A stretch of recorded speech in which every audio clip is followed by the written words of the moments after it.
మంచిది, చాలా చక్కగా పాడాడు. మరి తమ్ముడికి ప్రభునామంలో వందనాలు.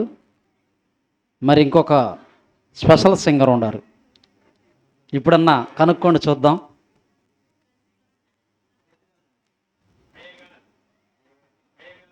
ఆహా, అంకయ్య అన్నకు మార్కులు వేయండి అందరూ. చూడండి, ఇక కరెక్ట్గా కనుక్కున్నాడు. దేన్ని బట్టి కనుక్కున్నాడు చెప్పమంటారా? సరే, దేన్ని బట్టి కనుక్కున్నాడు మీరు చెప్పండి. ఏమ్మా, రాస్తున్నాడు కాబట్టి కాదు, ఆయనకి తెలుసోలేదు అసలు పాటలు రాస్తున్నాడని. ఆయన ముఖంలో ఉన్న ఫీలింగ్స్ని బట్టి, నా వైపు చూసిన చూపును బట్టి. అవునా కదన్నా? అదిగా మంచిది. మరి మన మధ్యలో ఉన్న అన్నయ్య గారు వాక్యం చెప్పటం మాత్రమే కాదు, చక్కగా మంచి పాటలు రాస్తాడు, చక్కగా పాడతాడు. కనుక ఈ సమయంలో అన్న గళం నుంచి ఒక మధురమైన గీతాన్ని మనం అందరం ఆలపిద్దాం. మంచిది. ప్రేమ యేసయ్య ప్రేమ పాట మీకు ఐడియా ఉంది కదండి, ఉందా లేదా? ఆ పాట పాడుకుని దేవుని ఆయన మహిమపడదాం. ప్రేమ యేసయ్య ప్రేమ, ప్రేమ యేసయ్య ప్రేమ, ప్రేమ యేసయ్య ప్రేమ, ప్రేమ యేసయ్య ప్రేమ, మారనిది మరువనిది వీడనిది ఎడబాయనిది, మారనిది మరువనిది వీడనిది ఎడబాయనిది, ప్రేమ యేసయ్య ప్రేమ, ప్రేమ యేసయ్య ప్రేమ.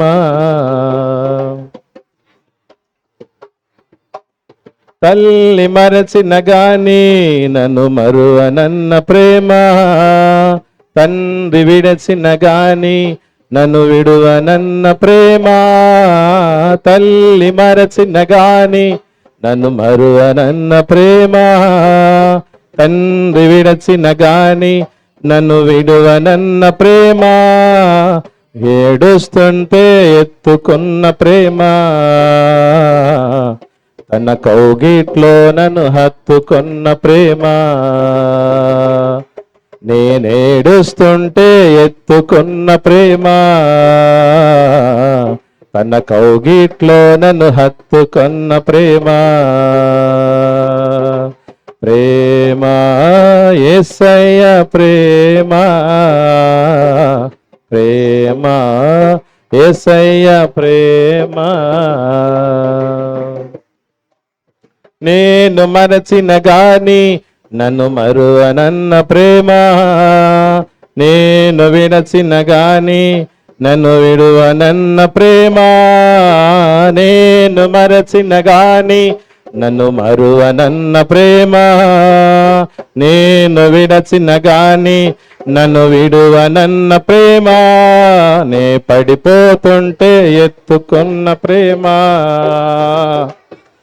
తన కృపలో నన్ను దాచుకున్న ప్రేమ, నే పడిపోతుంటే పట్టుకున్న ప్రేమ, తన కృపలో నన్ను దాచుకున్న ప్రేమ, ప్రేమ యేసయ్య ప్రేమ,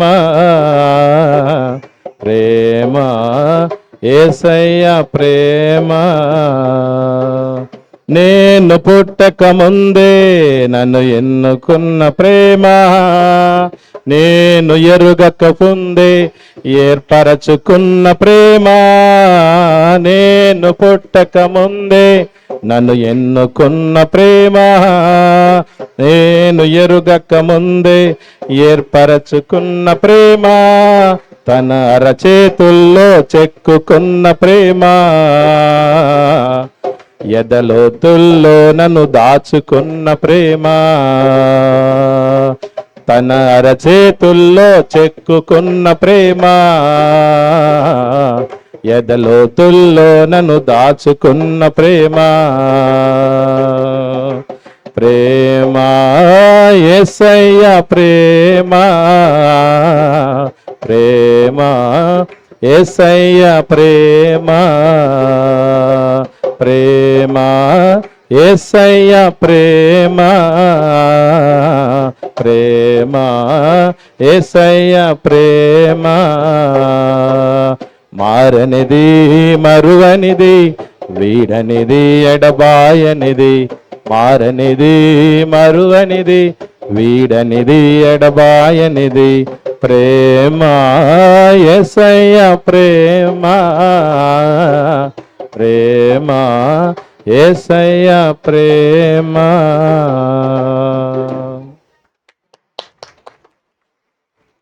థ్యాంక్ యూ.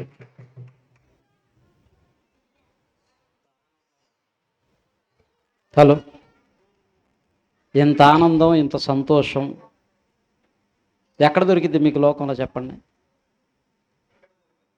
పెళ్లి రోజు కానీ పెళ్ళికి వెళ్ళారు, అక్కడ దొరికిద్దా? మంచి బిర్యానీ పెట్టే కాడికి వెళ్ళారు, అక్కడ దొరికిద్దా? దొరకదు. దేవుని సన్నిధిలో, దేవుని పిల్లల మధ్య, దేవుని సేవకులతో, దేవుని వాక్యంతో మనం పొందుకునే ఈ అనుభూతి, ఈ ఆనందం ఎక్కడ దొరకదు. ఇక్కడే ఇంత ఆనందం, ఇంత సంతోషంగా ఉంటే పరలోకంలో ఎలా ఉంటుందో చూడండి. గొప్ప విషయం కదా. మరి చక్కగా మంచి పాట పాడి మంచి గానాన్ని అందించినటువంటి దైవజనులకు మరొక్కసారి ప్రభునామములో వందనాలు తెలియజేస్తూ ఉన్నాం. మరి సమయంలో రెండవ అంశంలోనికి, విలువైన సందేశంలోనికి మనం వెళదాం. పిల్లలు హాయ్, మీరందరూ ఒక దగ్గర ఉండకూడదు. మంది ఎక్కువైతే ఏమైందంట? మజ్జిగ పాల్సన కాదు, మఠానికి షేట్ అన్నారు. మీరు మట్టసంగా ఉండాలా, లేదా పక్కకు రండి.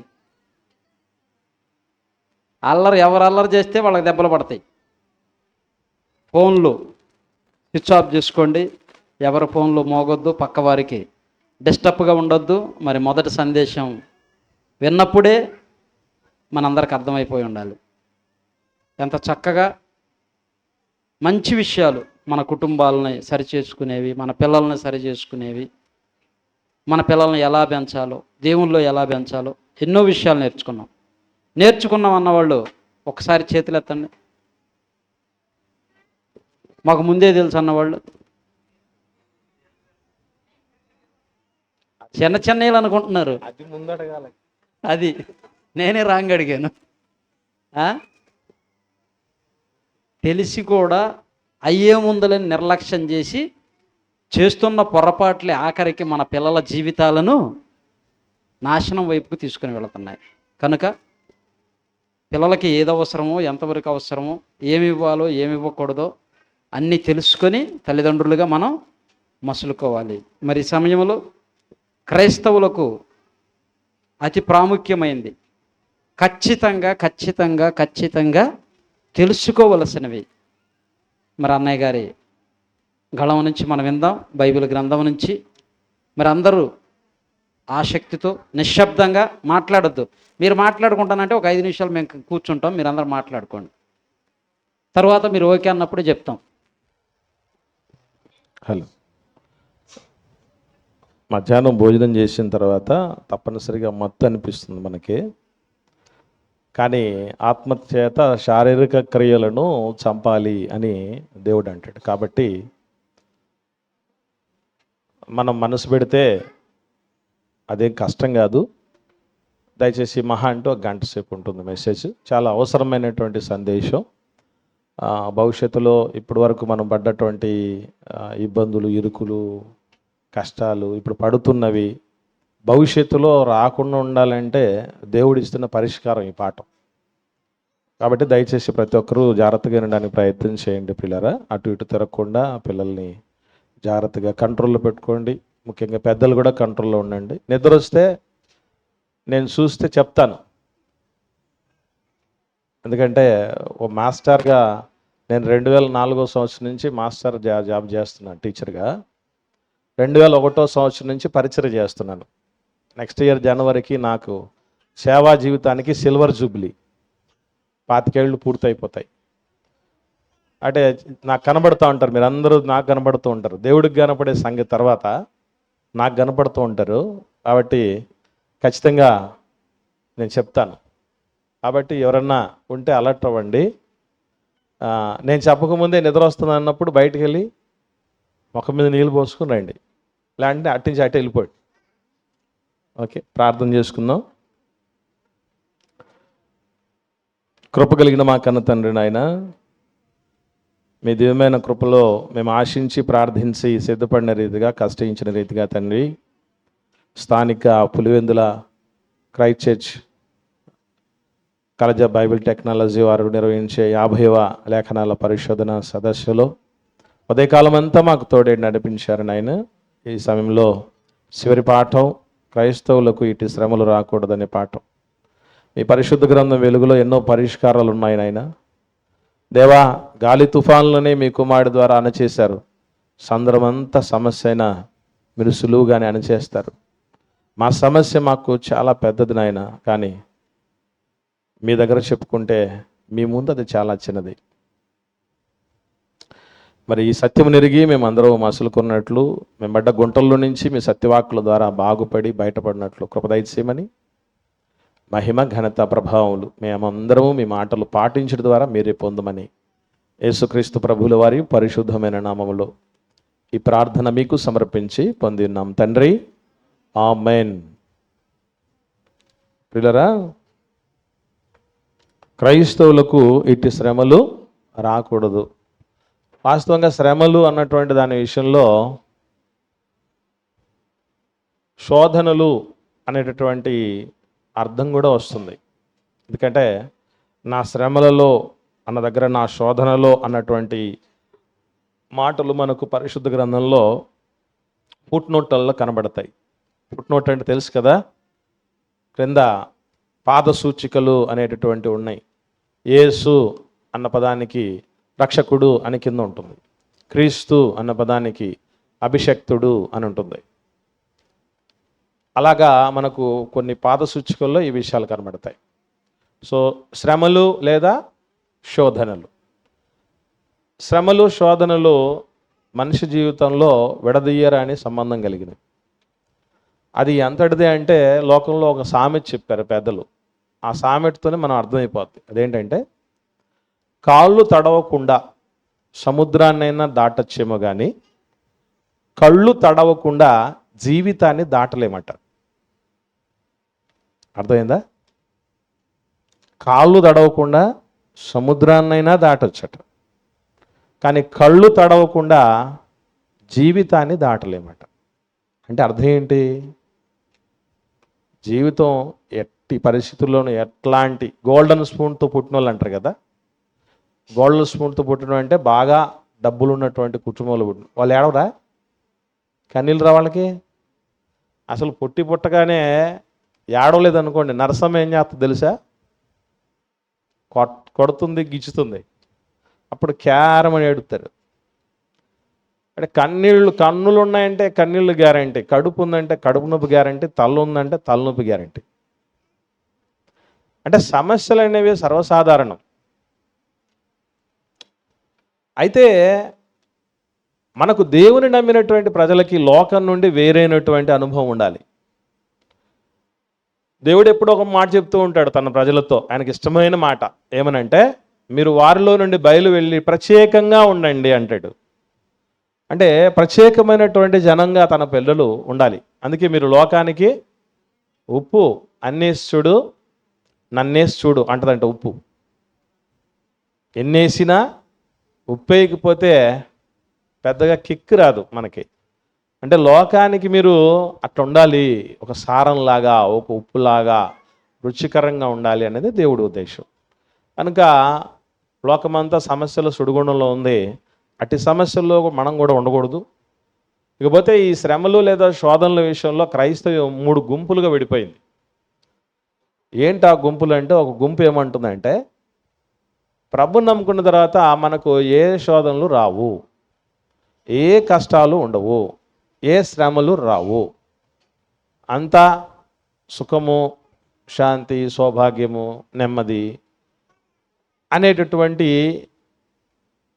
ఆలోచన కలిగినటువంటి గుంపు ఒకటి. రెండో గుంపు ఉంది, అది మన గుంపే. ఏమిటా గుంపు అని అంటే, క్రైస్తవుడు అంటేనే శ్రమలు, శోధనలు, కష్టాలు, బాధలు, కన్నీళ్ళు. ఇది రెండో బ్యాచ్. మూడో బ్యాచ్ ఉంది, అదేంటంటే ఈ రెండింటినీ ఓకే అనే బ్యాచ్. అంటే కొన్ని విషయాల్లో శ్రమలు వస్తాయి, కొన్ని విషయాల్లో శ్రమలు రాకూడదు అనుకునే బ్యాచ్. ఈ మూడో బ్యాచ్ చాలా రేర్గా ఉంటుందండి. ఈ పాట విన్న తర్వాత మీరు ఏ బ్యాచ్లోకి వస్తారో తెలుసా? 4వ బ్యాచ్లోకి పోతారా? సరే పోన్లేండి, మీకు తెలిసి చెప్పండి. క్రైస్తవులు అంటే అన్ని కష్టాలు ఉంటాయంటారా? క్రైస్తవులు అంటే అన్ని సుఖాలు ఉంటాయంటారా? సుఖాలు కష్టాలు రెండు ఉంటాయంటారా? మీరు ఏం చెప్పినా నేను బైబిల్లోని చెప్తా, మీకు కాదు, మీరు చెప్పింది కాదని. బాగా ఆలోచన చేసి చెప్పండి. కష్టాలు సుఖాలు రెండు ఉంటాయి. దానికి ఏం ఆధారం? బైబిల్లో ఆధారం నాకు కావాలి. ప్రసంగి గ్రంథం దేవుడు ఏం చేశాడట? కష్ట సుఖాలను జతపరిచాడు అని అంటాడు కదా. ఓకే, కొత్త నిబంధనల నుంచి కావాలి నాకు. మనం ఏ నిబంధనలు ఉన్నాం? పాత నిబంధనలు ఉన్నా, కొత్త నిబంధనలు ఉన్నావా? నాకు కొత్త నిబంధనల నుంచి కావాలి నాకు అంటాను నేను. రైట్, ఇప్పుడు జాగ్రత్తగా ఆలోచన చేద్దాం. కొన్ని మనము ఏదైతే అనుకుంటున్నామో, ఏది క్రైస్తవులు అంటే శ్రమలే, శోధనలే అన్నటువంటిది, దానికి బైబిల్ ఆధారాలు ఉన్నాయి. ఓకేనా? చూద్దాం మనం అనుకున్నది నిజమా కాదా అనేది ఒకసారి చెక్ చేద్దాం. తెస్సలోనికైలకు రాసిన మొదటి పత్రిక పౌలు గారు 3వ అధ్యాయము 2 నుంచి 4 వచనాలు చూద్దాం. అపోస్తలుడైన పౌలు గారు తెస్సలోనికైలకు రాసిన మొదటి పత్రిక 3వ అధ్యాయము 2 నుంచి 4 వచనాలు. ఈ శ్రమల వలన ఎవడును కదిలింపబడకుండానట్లు మిమ్మల్ని స్థిరపరచడానికి, మీ విశ్వాస విషయం మిమ్మల్ని హెచ్చరించడానికి, మన సహోదరుడు క్రీస్తు సువార్త విషయంలో దేవుని పరిచారకుడైన తిమోతిని పంపాము. మేము మీ వద్ద ఉన్నప్పుడు, అదే మనకు కావాల్సింది. ఇప్పుడు మేము మీ వద్ద ఉన్నప్పుడు మనము శ్రమను అనుభవింపవలసి ఉన్నదని మీతో ముందుగా చెప్పితిమి కదా, అలాగే జరిగినది. ఇది మీకును తెలియను. అట్టి శ్రమలను అనుభవించుటకు మనము నియమింపబడిన వారమని మీరు ఎరుగుదురు. దేనికి నియమించబడ్డామంట మనం? నియామకం అంటే అర్థం తెలుసు కదండి. ఇప్పుడు నేను ఉద్యోగస్తుడిగా, ఒక టీచర్గా నియామకం చెందింది. ఏం చేయటానికి? పిల్లలకు పాఠాలు చెప్పటానికి నియామకం. క్రైస్తవులు దేనికోసం నియామకం అట? శ్రమలు అనుభవించుటకు నియమించబడ్డారట. లేఖనమే కదా అది, కొత్త నిబంధనే కదా. ఎస్, మనం అనుకున్న రెండో గుంపులో మనం ఉన్నాం అన్నది నిజమే కదా, కరెక్టే. దీన్ని సపోర్ట్ చేసి ఇంకో మాట చూద్దాం. 4వ అధ్యాయం పేతురు రాసిన మొదటి పత్రిక 16వ వచనం. పేతురు గారు రాసిన మొదటి పత్రిక 4వ అధ్యాయం 16వ వచనం చూద్దాం. ఎవడైనను క్రైస్తవుడైనందుకు బాధ అనుభవించాలి. తెస్సలోనికైలకు రాసిన మొదటి పత్రికలో ఏం చదివాం? శ్రమలు అనుభవించాలి. పేతురు గారు ఏమంటున్నారు?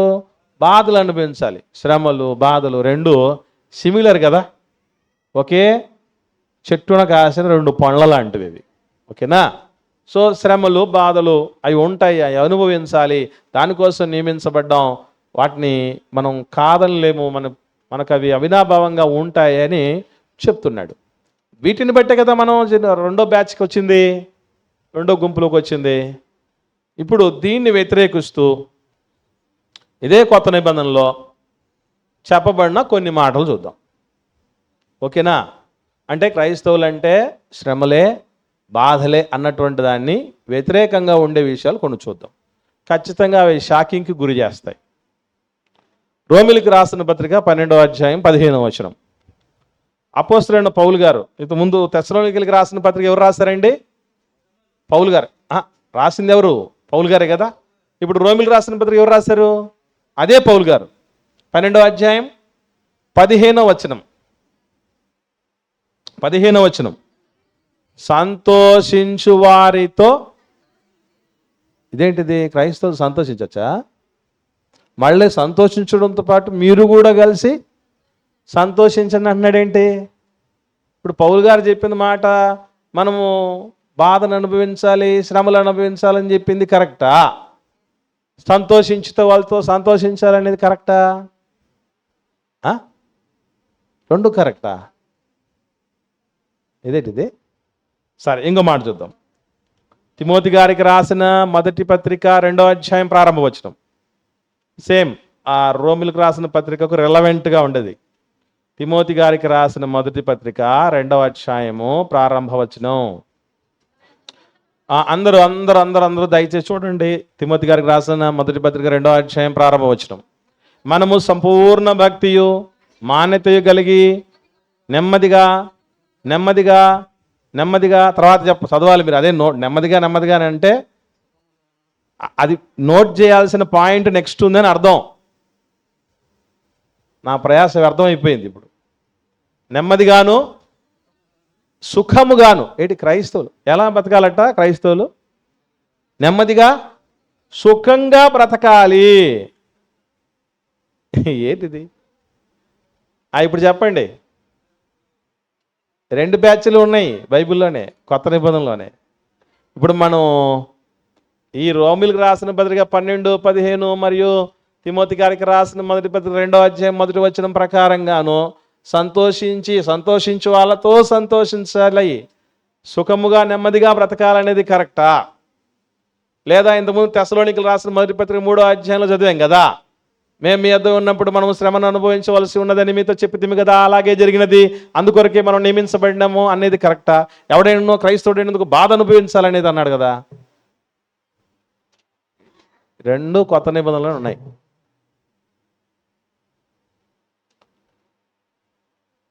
ఇప్పుడు చెప్పండి, ఏం చేయాలంటారు మనం? ఇప్పుడు సుఖపడదాం బాధపడదాం? బాధపడదాం అన్నారు అనుకోండి, ఈ సుఖపడడానికి దీనికి సమాధానం చెప్పాలి. ఒకవేళ సుఖపడదాం అన్నారనుకోండి, ఆ బాధపడే వాళ్ళకి సమాధానం చెప్పాలి. 2 కరెక్ట్ అన్నారనుకోండి, అది ఎలాగో చెప్పాలి. ఇదంతా మాకెందుకు మీరు చెప్పండి అంటే ఇంక సమస్య లేదు ఇక.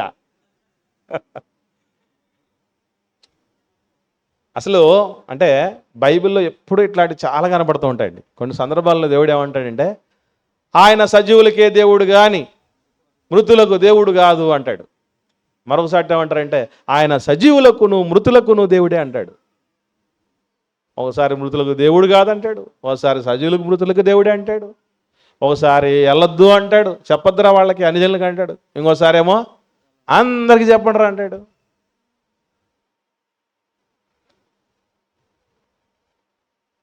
ఏమండి? ఇట్లా ఉన్నటువంటి పరిస్థితులు బైబిల్లో మనకు కొల్లు కనబడతాయి, చాలా ఎక్కువ కనపడతాయి.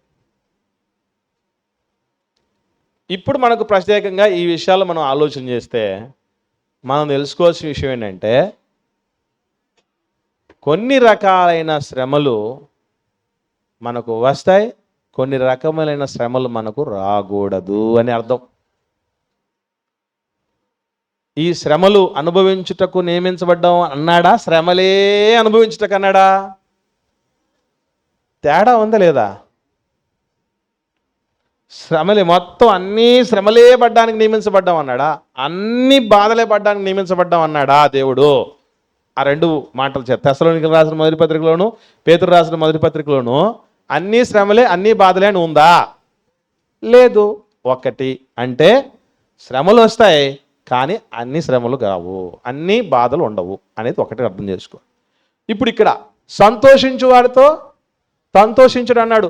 మొత్తం అందరూ ఎప్పుడు సంతోషాలు ఉంటాయన్నాడా? లేదు. అలాగే నెమ్మదిగాను సుఖముగాను బ్రతుకు నిమిత్తం అన్నాడా? మొత్తం లైఫ్ లాంగ్ ఈ నెమ్మది సుఖమే తప్ప వేరేటి ఉండవన్నాడా? అంటే ఏమని అర్థం? సుఖము ఉంటుంది, దుఃఖము ఉంటుంది. అయితే ఎందులో శ్రమలు పడకూడదు అది మనకు తెలియాలి. ఇప్పుడు ఎందుకు ఈ పాఠమే ఎన్నుకోవడం జరిగిందంటే, మనలో చాలామందికి క్రైస్తవులు శ్రమలే తప్ప ఇంకొకటి లేవన్న భావనలో ఉంటారు. చిత్రం చెప్పమంటారా?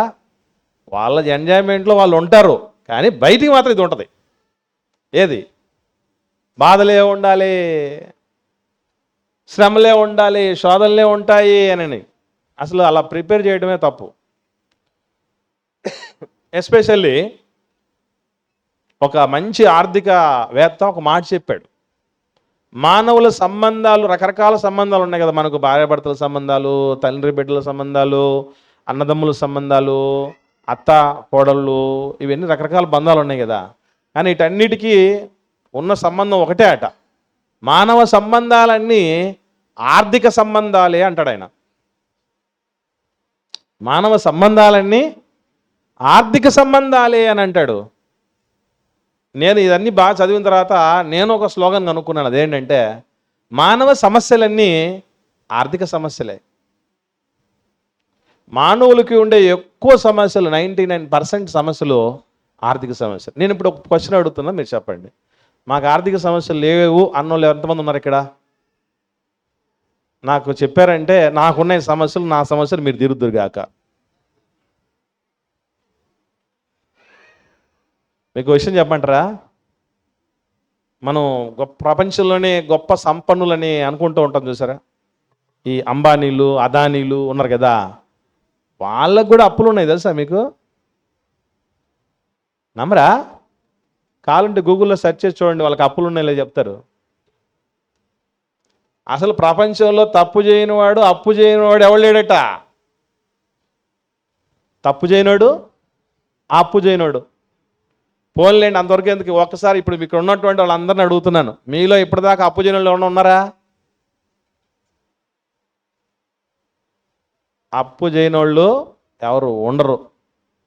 ఏదో ఒక రూపేణా ఇబ్బందులు, ఆర్థిక సమస్యలతోనే పిల్లల చదువుల కోసమో, ఇంటి కోసమో, అవసరాల కోసమో, రకరకాలైనటువంటి ఆరోగ్య సమస్యల కోసమో మనం ఏం చేసి ఉంటాం? ఆర్థిక సమస్యలు గురికిపోయి ఉంటాం, అప్పుల్లో పోయి ఉంటాం. మీరు మాట్లాడుతున్నారు అమ్మాయి, మీ చేతికి మైక్ వస్తుంది, జాగ్రత్తగానండి. మనకి ఈ సమస్యలు అంటే ఆర్థిక సంబంధమైనటువంటి సమస్యలట, వీటి విషయంలో మనం చాలా జాగ్రత్తలు వహించాలి. బైబిల్ అంతా కొత్త నిబంధనలు ఎస్పెషల్లీ ఏ కారణాలను బట్టి ఆర్థిక శ్రమలు, ఆర్థికపరమైన శోధనలు వచ్చాయి, వాళ్ళు ఎదుర్కొన్నారు. అపోస్తలులు, ఆదిమ సంఘంలో ఉన్నటువంటి విశ్వాసులు, ఆదిమ సంఘ నాయకులు. ఆర్థిక సంబంధమైన శ్రమలు క్రైస్తవులకు రాకూడదు అనేది ఒకటి పెట్టుకోండి. ఈ శ్రమలు రాకూడదు అంటే ఏ శ్రమలు అంటే ఆర్థిక సంబంధమైన శ్రమలు రాకూడదు. ఇదేంటిది కొత్తగా ఉన్నదే అనుకుంటున్నారా? అందుకే ప్రాముఖ్యమైన పాఠం అని చెప్పింది. ఎందుకంటే అందుకే దానికి ఏంటో సమస్య ఎందుకో మనం చూద్దాం. ఆర్థికపరమైన సమస్యలు వస్తే విశ్వాసులకు, ఒకవేళ వస్తే, నేను చెప్తున్నా, మామూలుగా అయితే జనరల్గా అయితే రాకూడదు. ఒకవేళ వస్తే ఏ కారణాలు బట్టి రావాలి అంటే 2 కారణాలు ఉన్నాయి విశ్వాసులకి ఆర్థిక సంబంధమైనటువంటి శ్రమలు వచ్చాయి, శోధనలు వచ్చాయి, బాధలు వచ్చాయి, అంటే అప్పులు కూరుకుపోయాం అంటే 2 కారణాలతో మనం ఆ సమస్యల్లో కూరుకుపోయి ఉండాలి. సేవకుడికి 3 కారణాలు, విశ్వాసులకైతే 2 కారణాలు, సేవకుడికైతే 3వ కారణం కూడా ఉంది. ఆ 2 కారణాలు ఏదో, ఆ 3 కారణాలు ఏదో చూసుకుందాం. ముందు విశ్వాసుల దగ్గరకు వద్దాం. అంటే విశ్వాసులకి, సేవకుడికి ఇద్దరికి కామన్గా ఉండేది అవి 2. కేవలం స్పెషల్గా ఒకటి ఎక్స్ట్రా ఉండేది సేవకుడికి. ఓకేనా? ఇద్దరికి కామన్గా ఉండేవి కాబట్టి మొట్టమొదటిది ఆర్థికపరమైనటువంటి శ్రమలు రావటానికి ఈ కారణం ఉండాలి. ఏమిటది అంటే ఒకసారి చూద్దాం. అపోస్తలుల కార్యములు 11వ అధ్యాయం 27వ వచనం నుండి 29వ వచనం వరకు చూద్దాం. అపోస్తలుల కార్యాలు అనగానే ఇది కొత్త నిబంధన, పాత నిబంధన అండి? క్రొత్త నిబంధన. ఎప్పుడు ప్రారంభమైంది క్రొత్త నిబంధన? మనకు ప్రారంభం అంటే బైబిల్లో ఎక్కడి నుంచి ప్రారంభమైంది అంటారు, టైం కాదు మన ఆయన అడుగుతున్నది. మత్తయి సువార్తలో నుంచి కొత్త నిబంధన చట్టం ప్రారంభమైందా? అంతేనా? అయితే మీరు తప్పులో కాలేసినట్టే.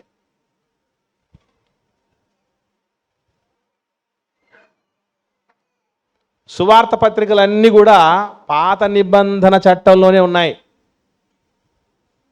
అవుడీసే ఎలా చెప్పగలరు? యేసుప్రభుల వారు ఎందుకు వచ్చారని చెప్పబడిందండి? ధర్మశాస్త్రమునైనను ప్రవక్తల వచనమునైనను కొట్టివేయవచ్చునని మీరు తలంచవద్దు, నెరవేర్చుటకే కానీ కొట్టివేయుటకు నేను రాలేదు అంటాడు మత్తయి సువార్త 5వ అధ్యాయం 17వ వచనంలో. నేను అడుగుతున్నాను, నెరవేర్చింది ఎక్కడ యేసుప్రభుల వారు? మత్తయి సువార్త, మార్కు సువార్త, లూకా సువార్త, యోహాను సువార్తలోనే కదా. ఆయన చివరిలో పత్రికలు ముగించేటప్పుడు, సువార్త పత్రికలు ముగించేటప్పుడు కదా నెరవేరాయి అని చెప్పింది. అంటే అప్పుడు దాకా ఏం కొనసాగిందన్నట్టు చెప్పండి? ధర్మశాస్త్రమే. మరి కొత్త నిబంధన చట్టం ఎక్కడి నుంచి ప్రారంభం అవుద్ది అంటే, పెంతెకోస్తు పండుగ దినాన 3000 మందికి బాప్తీసం జరిగింది చూసారా అపోస్తలుల కార్యం 2వ అధ్యాయంలో. అక్కడ నుంచి కొత్త నిబంధన చట్టం ప్రారంభం అయ్యేది. మనకు నిబంధనలు, ఈ చట్టాలు ఇవి తెలియాలి. తెలియకుండా మనం ఏం చేయలేం. 3 యుగాలు ఉన్నాయి. బైబిల్ అంతట్లోనూ 3 యుగాలు ఉన్నాయి. ఒకటి పితరుల యుగం, అది ఆదాము హవ్వల దగ్గర నుంచి మోషే గారు ధర్మశాస్త్రం ఇస్తారు కదా సీనాయి పర్వతం మీద, అప్పటిదాకా ఉండేది పితరుల యుగం అంటారు దాన్ని. మోషే గారు ధర్మశాస్త్రం ఇచ్చింది మొదలుకొని యేసు ప్రభు కొత్త నిబంధన ప్రారంభమయ్యేంత వరకు, అంటే అపోస్తలుల కార్యం 2వ అధ్యాయంలో సంఘం ప్రారంభమయ్యేంత వరకు ఉన్నది ధర్మశాస్త్ర యుగం, లేదా మోషే యుగం, లేదా ప్రవక్తల యుగం అంటారు. ఎందుకంటే అక్కడ ధర్మశాస్త్రం ఇవ్వబడింది కనుక ధర్మశాస్త్ర యుగం, మోషే గారు ఇచ్చారు కనుక మోషే యుగం. అక్కడ ఉండేది మొత్తం ప్రవక్తలే కాబట్టి ప్రవక్తల యుగం అంటారు. కొత్త నిబంధన అంతా క్రొత్త నిబంధన యుగం లేదా క్రీస్తు యుగం అంటారు. ఇట్లా 3 యుగాలు ఉన్నాయి. ఓకే, కొత్త నిబంధన ఎక్కడి నుంచి ప్రారంభమైంది చెప్పండి? కొత్త నిబంధన ఎక్కడి నుంచి ప్రారంభమైంది? అపోస్తలుల కార్యం 2వ అధ్యాయం. ఇప్పుడు కొత్త నిబంధన పుస్తకాలు ఎక్కడి నుంచి ప్రారంభమయ్యాయి? మత్తయి సువార్త నుంచి మొదలయ్యాయి. కొత్త నిబంధన పుస్తకాలు వేరు, నిబంధన ప్రారంభం అవడం వేరు. తేడా గమనించండి. పుస్తకాలు ప్రారంభమైంది మత్తయి సువార్తలో, కరెక్ట్గా నిబంధన ప్రారంభమైంది ఎక్కడి నుంచి? అపోస్తలుల కార్యంలో నుంచి. ఈ డిఫరెన్స్ మర్చిపోవద్దు. ఇదంతా ఎందుకు చెప్తున్నా అంటే, ఏ నిబంధనలో ఉన్న ఈ మాటలని మనం అర్థం కావటానికి. సువార్త పత్రికల్లో ఉన్నది చదివితే మనకేం అర్థం కావాలి? ఏ నిబంధన కింద తీసుకోవాలి దాన్ని? కొత్త నిబంధన, పాత నిబంధన? ధర్మశాస్త్రం కిందనా అంటే ధర్మశాస్త్రం తర్వాతనా? ధర్మశాస్త్రం లోపలే అది. అర్థమైందా? రైట్. 11వ అధ్యాయంకి వద్దాం ఇప్పుడు. 27వ వచనం నుండి. ఆ దినముల యందు ప్రవక్తలు యెరూషలేము నుండి అంత్యొకకి వచ్చిరి. ఆ ప్రవక్తల్లో అగబు అను ఒకడు నిలువబడి భూలోకమంతట గొప్ప కరవు రాబోచున్నదని ఆత్మ ద్వారా సూచించెను. అది క్లౌదియా చక్రవర్తి కాలమందు సంభవించును. అప్పుడు శిష్యులలో ప్రతివాడును తన శక్తి కొలది యూదయలో కాపురమున్న సహోదరులకు సహాయం పంపుటకు నిశ్చయించుకుందాము. ఇప్పుడు ఇక్కడ ఏ కారణాన్ని బట్టి రావచ్చని ఉంది తెలుసండి? కరువు. అది ఆర్థిక సమస్య దేన్ని బట్టి వచ్చిందంటారు? ఇక్కడ కరువును బట్టి వచ్చింది. కరువు అంటే ప్రకృతి వైపరీత్యం. కరువు ఒక్కటే కాదు. ఇక్కడ కరువు స్థానంలో వరదలు పెట్టుకోవచ్చు, భూకంపాలు పెట్టుకోవచ్చు, సునామీ పెట్టుకోవచ్చు. ఎందుకంటే ఇవన్నీ న్యాచురల్ కెలామిటీస్ అంటారు, అంటే ప్రకృతి వైపరీత్యాలు అంటారు. అంటే ఆర్థిక సమస్యలు క్రైస్తవుడికి రావాలంటే ఒక ప్రకృతి వైపరీత్యం రావాలి. అది విశ్వాసులకు కావచ్చు లేదా సేవకుడికి కావచ్చు. ఇది రీజన్ నెంబర్ 1. రీజన్ నెంబర్ 2 చూద్దాం. అపోస్తలుల కార్యంలోనే 8వ అధ్యాయం ప్రారంభం. 2వ కారణం ఇది. 2వ కారణం, ఏ కారణాన్ని బట్టి ఆర్థిక ఇబ్బందులు రావాలో రాయబడింది చూద్దాం. ఆ కాలమందు యెరూషలేములోని సంఘమునకు గొప్ప హింస కలిగింది. అందరూ చెదిరిపోయారు. అంటే చెదిరిపోయారంటే ఇల్లు లేదు, ఇంట్లో ఉన్న ధనము ధాన్యము సంపద ఏమీ లేవు. అసలు సంబంధాలు కూడా, భార్యకు భర్త లేదు, భర్తకు భార్య లేదు, పిల్లలు లేరు, ఎవరు లేరు. ఎక్కడ పట్టు అక్కడికి వాళ్ళు స్ప్లిట్ అయిపోయారు, చెదిరిపోయారు. అంటే వాళ్ళు ఇప్పుడు ఏం సమస్యలు ఉండొచ్చు అప్పుడు చెప్పండి? ఏ సమస్య వస్తుంది హింస కలిగితే? ఇప్పుడు ఫర్ ఎగ్జాంపుల్ ఎవరో మతోన్మాదులు వచ్చి మన చర్చ్ బిల్డింగ్ మీద దాడి చేశారండి, ఏం జరుగుతుంది అప్పుడు? ఆర్థిక సమస్యలు వస్తాయి. మైకు పోతుంది, యాంప్లిఫైర్లు పోతాయి, ఫ్యాన్లు పోతాయి, ఇక్కడ అన్ని మొత్తం ఉన్నదంతా కాలిపోవటం చేయటం పగలగొట్టడం చేస్తే ఏం జరుగుతుందండి? ఎస్. అంటే అమ్మ నిద్రపోతున్నారు తల్లి, మొదటిది ప్రకృతి వైపరీత్యం రావాలి, రావాలి, ఆర్థిక సమస్య రావాలి అంటే. రెండోది ఏం రావాలి? హింస కలగాలి. ప్రకృతి వైపరీత్యం అన్న కలగాలి, లేదా మానవుల నుంచి హింస అన్న రావాలి.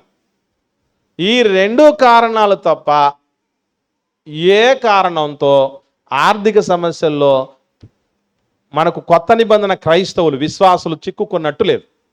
ఇవి రెండు లేనప్పుడు ఎలా ఉండేవాళ్ళో తెలుసా? అది లేదు కదా మనకు.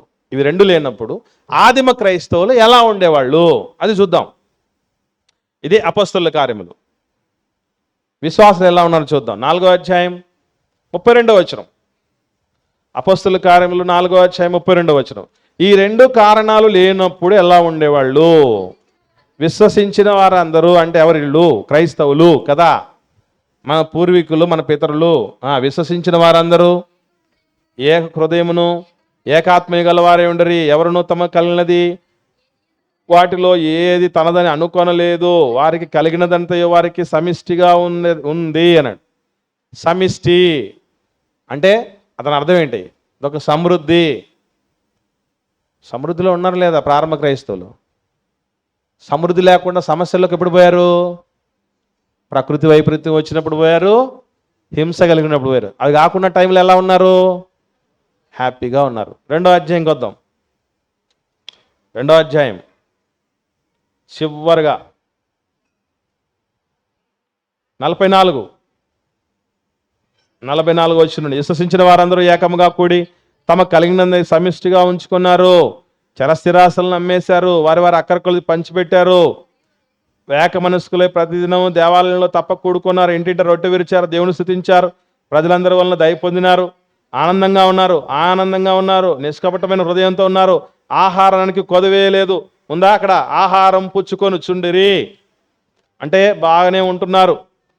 అలాగే ప్రభు రక్షణ పొందుతున్న వారిని అనుదినము చేరుస్తూ ఉన్నారు.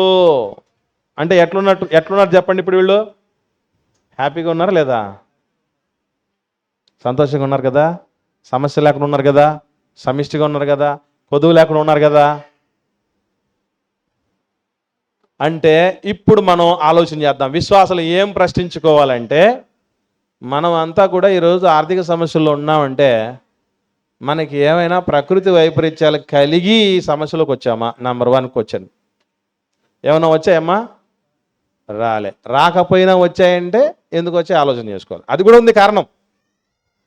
ఏ కారణాన్ని బట్టి ఆ సమస్యలు వస్తాయో కూడా దేవుడు చెప్పాడు. తర్వాత హింస ఏమైనా కలిగిందా? ఎవడన్నా వచ్చి మన ఇంటిని ఉన్న ధ్వంసం చేశాడా? మన ఆస్తులను కొల్లగొట్టుకుని పోయాడా? దాన్ని బట్టి ఏమైనా సమస్య వచ్చిందంటే ఎవడు రాలేదు. అంటే హింస కలగలేదు, ప్రకృతి వైపరీత్యం రాలేదు, కానీ ఆర్థిక సమస్యలు ఉన్నాయి. వై? ఎందుకు అంటే దానికి కూడా కారణము. అదేంటంటే మనకి సంతృప్తి లేదు. అసంతృప్తి అనేటటువంటి ఒక మహమ్మారి పట్టుకుంది మనల్ని అందరినీ. సంతుష్టి సహితమైన దైవ భక్తి గొప్ప లాభసాధకమైనది అంటాడు. సంతుష్టి అంటే ఏంటి అర్థం తెలుసండి? సంతుష్టి, సంతృప్తి అంటే అర్థం ఏంటంటే చాలును అనే మనసు. ఆ మనసు ఈజీగా నువ్వు పాట పాడినంత సులభం కాదు. ఏమని పాట పాడతావు? చాలునయ్యా నీ కృప నాకు చాలునయ్యా అని పాట పాడతాం కదా, అంత సులభం కాదు అది. ఇంటికి వచ్చిన తర్వాత ఖాళీగా అన్నీ కనపడ్డాయి అనుకోండి, ఇదేంటయ్యా,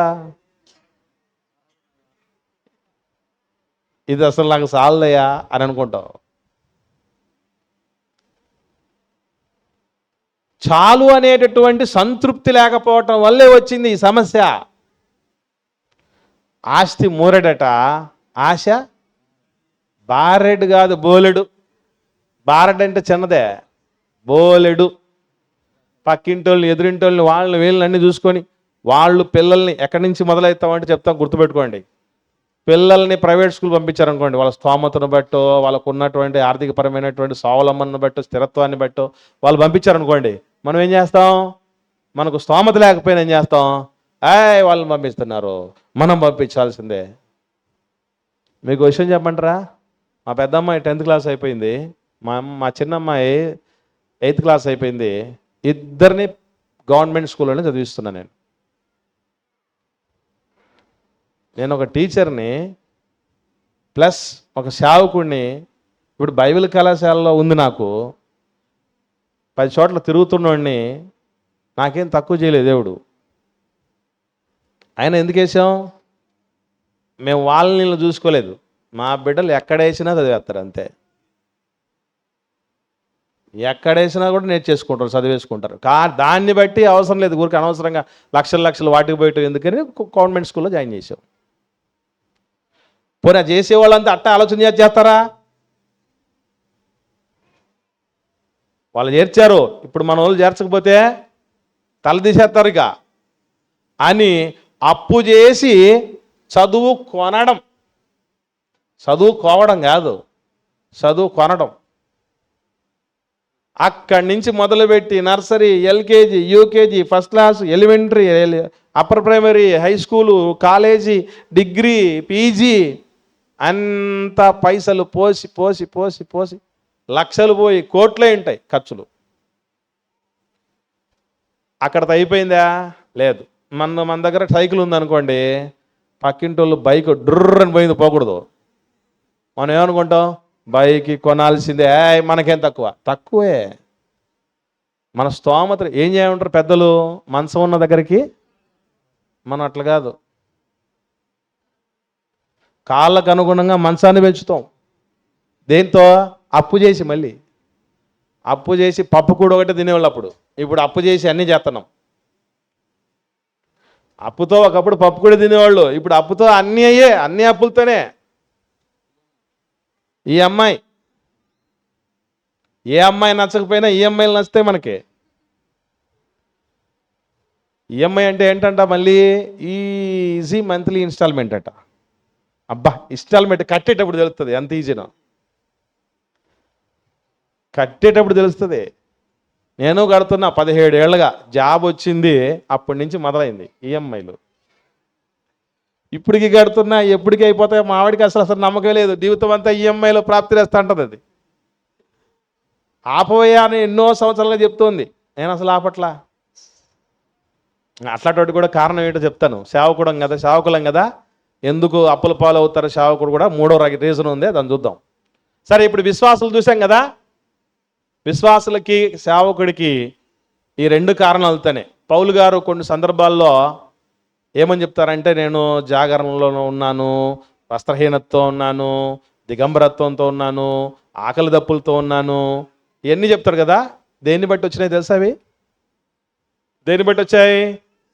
హింసలు, క్రైస్తవుల మీద జరుగుతున్న దాడులను బట్టి, హింసలను బట్టి వచ్చాయి.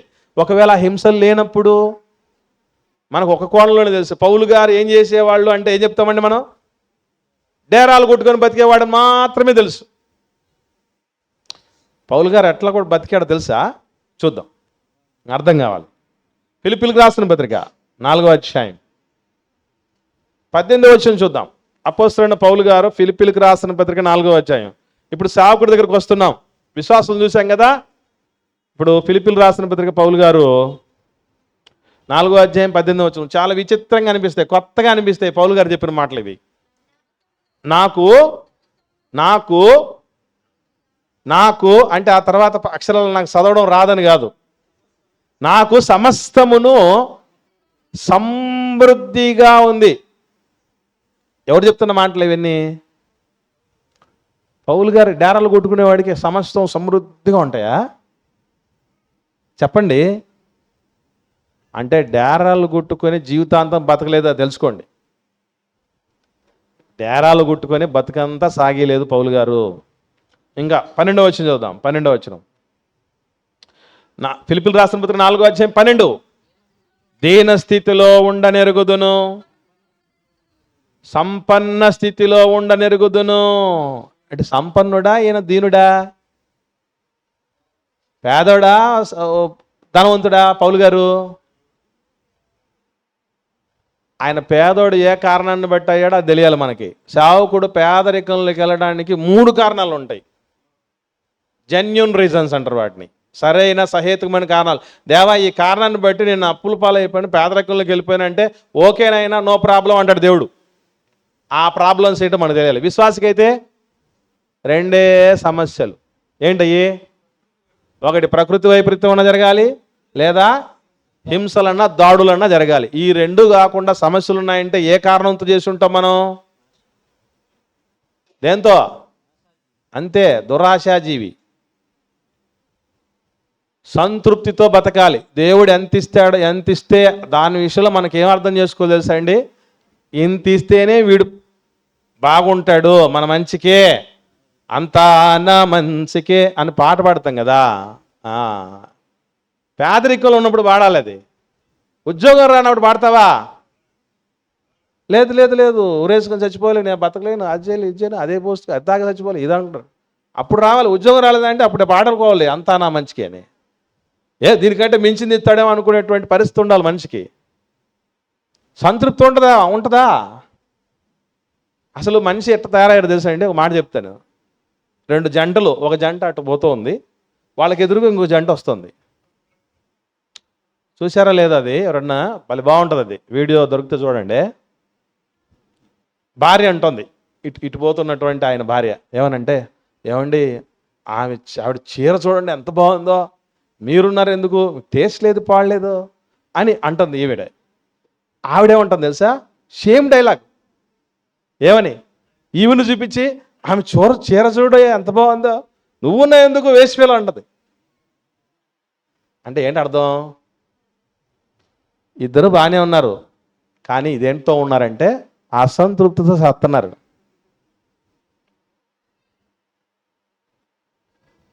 చాలాసార్లు భర్త ఆ అమ్మాయిని చూసి నేర్చుకో, వాళ్ళని చూసి నేర్చుకో, వీళ్ళని చూసి నేర్చుకో అని చెప్తూ ఉంటాడు. కానీ ఆ ఇంట్లో ఉన్న భర్త ఏమంటాడు తెలుసా? ఆయన కూడా సేమ్ డైలాగ్ చెప్తూ ఉంటాడు ఆమెకి, వాళ్ళని చూసి నేర్చుకో, వీళ్ళని చూసి నేర్చుకో అని. నిజంగా భక్తులు, దేవుని బిడ్డలు ఎప్పుడు కూడా అండి మేరకు మించి, స్తోమతకు మించి వెళ్ళకూడదు. వెళితే దేవుడు దాన్ని హర్షించడు. ఆర్థిక సమస్యల నుంచి కూడా బయటేడు, మర్చిపోకండి. ఎందుకంటే ఒకసారి భక్తుడు ఎట్లా ఉండాలో ఒక మంచి మాట కీర్తన గ్రంథం చూద్దాం. కీర్తన గ్రంథం చూసినప్పుడు మీకు డౌట్ రావాలి, ఇది పాత నిబంధన కదా. డౌట్ రాలేదా మీకు? రావాలి. రాకపోతే ఎట్లాగా? ఇప్పుడు దాకా నిబంధనల గురించి మాట్లాడేసాం కదా. కీర్తన గ్రంథం అనగానే మీరు అక్కడ పోతే నాకు అసలు సంబంధం లేదు, ఏం మాట్లాడావు ముందు అనే పరిస్థితి రావాలి. ఇన్వాల్వ్ అయిపోతున్నారని అంటే అర్థం ఏంటంటే మీరు డైవర్ట్ అవుతున్నారని అర్థం, కాన్సన్ట్రేషన్లో లేరని అర్థం. రెఫరెన్స్ కరెక్టే, నేను తప్పు చెప్పలేదు. కానీ పాత నిబంధనలో దేన్ని దేవుడు వద్దన్నాడు, కొట్టేశాడు, అది తెలియాలి మనకి. దేన్ని వద్దన్నాడు? ఉదాహరణకి ఉన్నత స్థలాల్లో దీపము, ధూపము, నైవేద్యము, బలులు, పాప పరిహారార్థ బలులు, అపరాధ పరిహారార్థ బలులు, కృతజ్ఞత బలులు అని 5 రకాల బలులు ఉన్నాయి. ఇప్పుడు ఆ బలులు లేవు. సున్నతి ఉందా? ఇప్పుడు సున్నతి లేదు. అవి తీసేశాడు దేవుడు. దాన్ని విధి రూపకమైన ఆజ్ఞలు కలిగిన ధర్మశాస్త్రం అని ఉంది. అంటే విశ్రాంతి నాన్న ఎవడన్నా పుల్లలేరినా పని చేసినా రాళ్ళతో కొట్టి చంపాలి. ఇప్పుడు ఉందా? లేదు. అసలు విశ్రాంతి దినమే లేదు, పరిశుద్ధ దినం ఉంది కదా. అవి లేవు అంతే తప్ప. ఇప్పుడు నేను అడుగుతున్న స్ట్రైట్ ఒకటే క్వశ్చన్ మీకు అర్థం కావడానికి. 10 ఆజ్ఞల్లో, కొత్త నిబంధనలో వర్తించని ఆజ్ఞలు ఏ ఉన్నాయి చెప్పండి? కొండ మీద మోషే గారు ఇచ్చారు కదండి, 10 ఆజ్ఞలు ఇచ్చారు కదా. అది క్రైస్తవులకు వర్తించనివి ఏమున్నాయి వాటిలో? తెలుసా తెలీదు? అదన్నా చెప్పండి పోనీ. అంటే మీ ఫీలింగ్ నేను క్యాచ్ చేయలేకపోతున్నాను.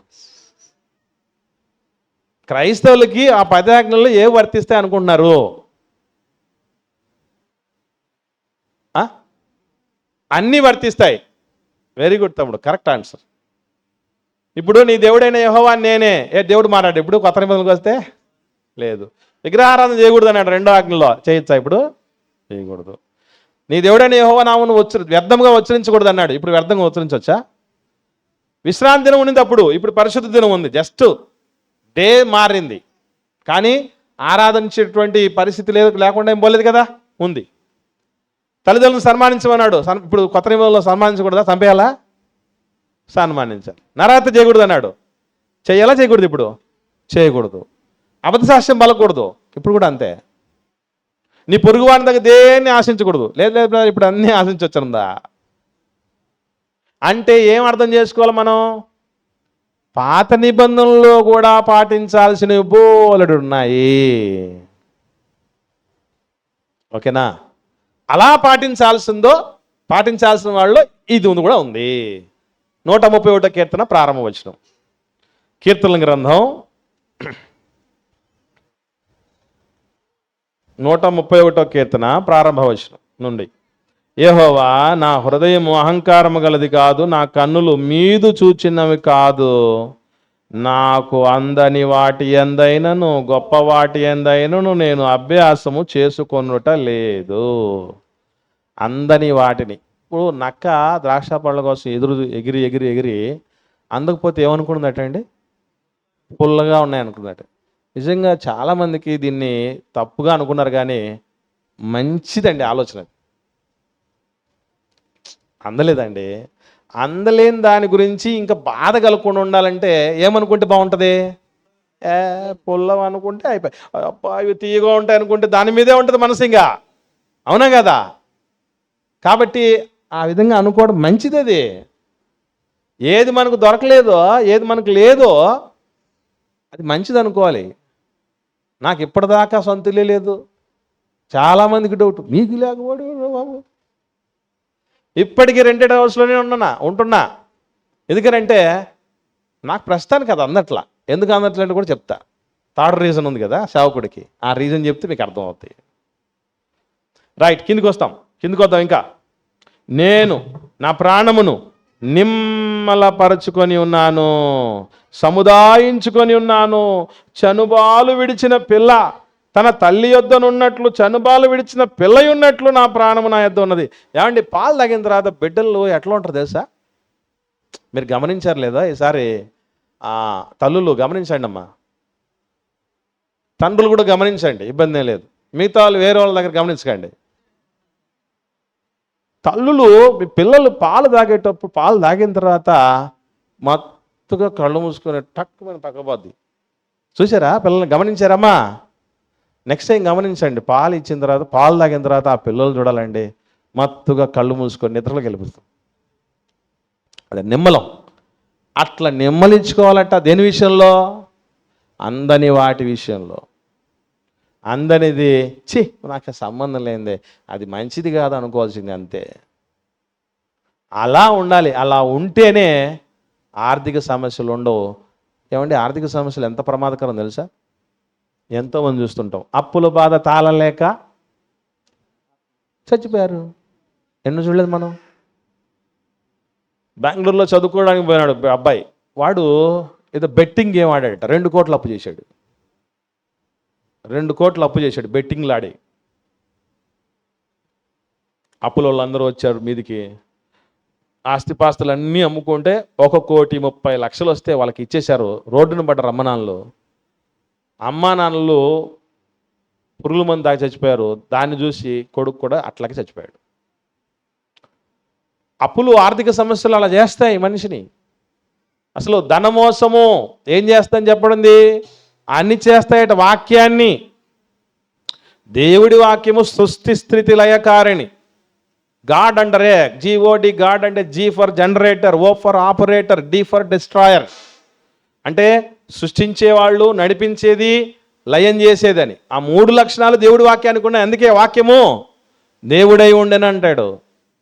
కాబట్టి అంత గొప్ప వాక్యము, ఎండిన ఎముకలకు జీవం తీసుకొచ్చిన వాక్యము, బాధల్లో నెమ్మదినిచ్చినటువంటి వాక్యము, దేవుని నామము కంటే గొప్పదిగా చేయబడినటువంటి వాక్యం, ఆత్మలను రక్షించుటకు శక్తి కలిగినటువంటి వాక్యము, నిత్య జీవమునిచ్చు వాక్యము, అణిచివేయబడే శక్తి ఆర్థిక సమస్యకు.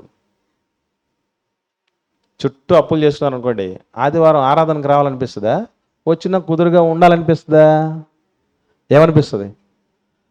రేపు ఈఎంఐ, మొన్నాడు ఇంత కట్టాలి, ఆ డేట్ ఇంత కట్టాలి, ఈ డేట్కి అయిపోద్ది, వాడికి డబ్బులు పెట్టాలి, బౌన్స్లు అయిపోతాయి, కేసులు వస్తాయా? ఎవరికి నెమ్మది ఉండదు, నిమ్మలం ఉండదు.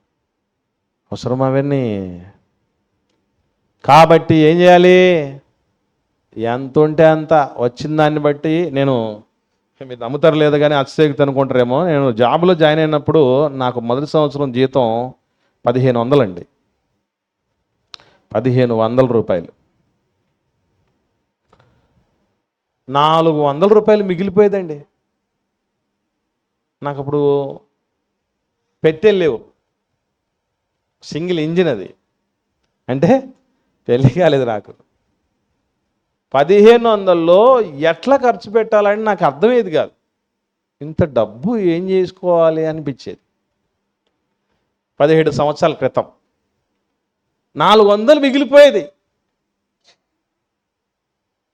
ఎందుకంటే అప్పుడు నాకున్నది సంతృప్తి. ఇప్పుడు నా జీతం, నా సంఘం నుంచి వచ్చే పైసలు ఇవన్నీ కలిపితే 1,30,000 రూపాయలు వస్తుంది. అయినా అప్పులలో ఉంటిని. సంతృప్తి లేక కాదు సుమా, మూడో కారణం ఉంది. అది దాన్ని బట్టి అదేంటో చెప్తాను. మూడో కారణం చెప్పవో బాబు అంటారేమో. ఇప్పుడు మనకు మూడో కారణంతో ఆర్థిక సమస్య రాకూడదు. ఏమిటా మూడో కారణం? ఏదో మూడో కారణమ్మా, మర్చిపోయారా? మర్చిపోతే మళ్ళీ చెప్తా, పాఠం ఫస్ట్ నుంచి చెప్తా. మూడో కారణం, ఏ మూడో కారణంతో రాకూడదు అప్పులు మనకి, ఆర్థిక సమస్యలు? అసంతృప్తి అనే మూడో కారణంతో రాకూడదు. వస్తే ఏ కారణాలతో రావచ్చు? ప్రకృతి వైపరీత్యాలతో రావచ్చు, హింసలు దాడులతో రావచ్చు. మూడో కారణంతో వస్తుంది మనకి. ఏంటా మూడో కారణం? పులిని చూసి నక్క వాత పెట్టుకుంటే సారలు రావు, వాతలే వస్తాయి. ఒక బ్రదర్ ఉన్నాడు మాకు తెలిసేన, ఆయన ఎట్లాంటోడంటే పక్కింటోడు బుల్లెట్ కొనుక్కున్నాడు, ఈయన దగ్గర బుల్లెట్ లేదు. రూపాయి కడితే చాలు మీకు మొత్తం ఈఎంఐలు ఇచ్చేస్తాం అంటేనే వెంటనే పోయి తెచ్చేసుకున్నాడు బుల్లెట్. పక్కింటోడు ఆటో తెచ్చుకున్నాడు, ఆటో ఒకసారి అవసరం ఉందని అడిగాడట, ఇయ్యలేదు, ఆటో తెచ్చుకున్నాడు. కారు తెచ్చుకున్నాడు పక్కింటోడు, కారు ఒకసారి అడిగినాడంట, ఇవ్వలేదు, కారు తెచ్చుకున్నాడు. మొత్తం బుల్లెట్ అప్పు, ఆటో అప్పు, కారు అప్పు, అన్ని అప్పులు చేసుకున్నాడు. ఏది కట్టలేకపోయాడు, అన్నీ మళ్ళీ పోయాయి. అవసరం అండి.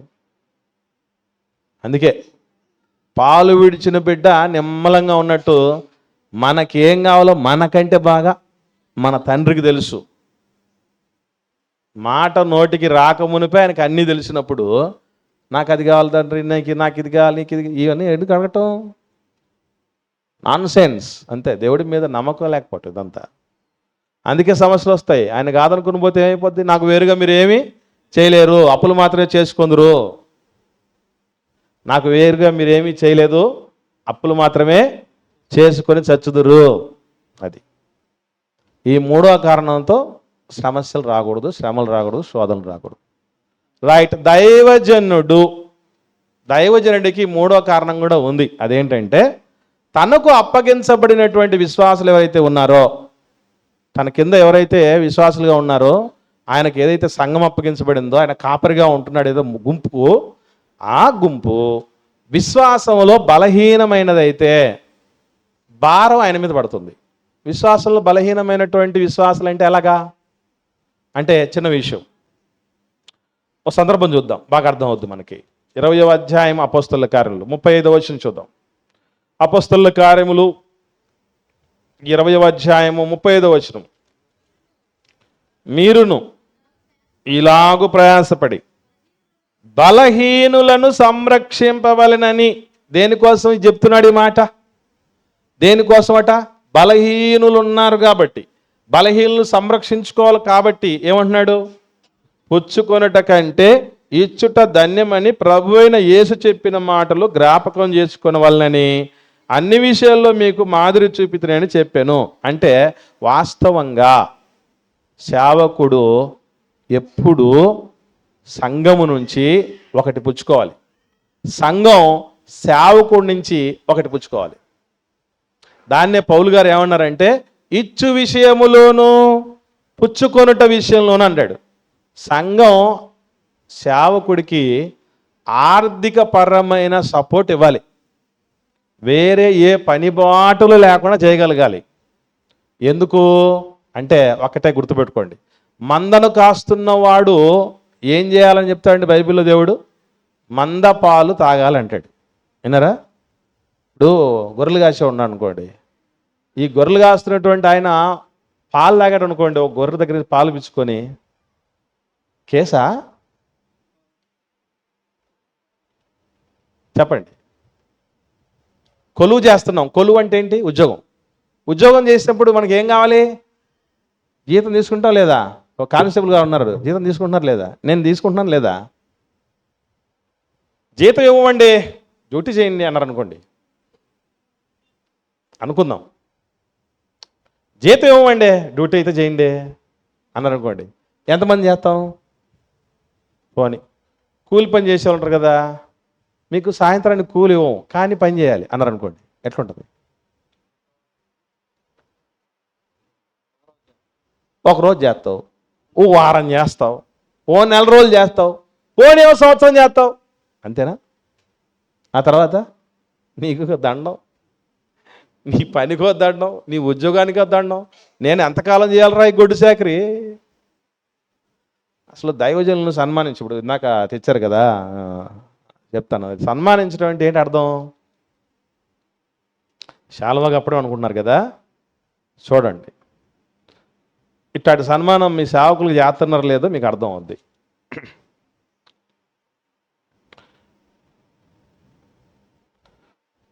తిమోతికి రాసిన మొదటి పత్రిక 5వ అధ్యాయం 17వ వచనం చూడండి.